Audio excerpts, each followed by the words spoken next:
ఉగ్రవాదం అంతమయ్యే వరకు ఐసీసీ ఈవెంట్లలో పాకిస్తాన్తో ఇండియా ఆడకూడదని team India head coach Gautam Gambhir స్పష్టం చేశాడు.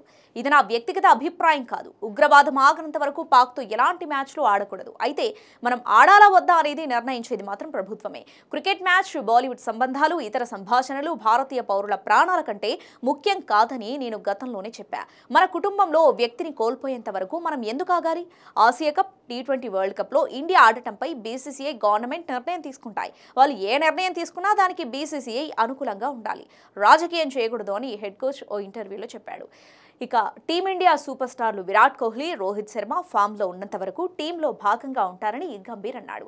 ఇంగ్లాండ్ టూర్కు వీరిద్దరిని ఎంపిక చేయడంలో తన పాత్ర ఉన్నదని స్పష్టం చేశాడు. జట్టును ఎంపిక చేయడం కోచ్ బాధ్యత కాదు, అది సెలెక్టర్ల బాధ్యత. మ్యాచ్ ఆడే తుది 11 మందిని మాత్రమే కోచ్ ఎంపిక చేస్తాడు. నాకంటే ముందు కోచ్గా పనిచేసిన వారెవరూ సెలెక్టర్లు కాదు, కాబట్టి నేను కూడా సెలెక్టర్ను కాదు.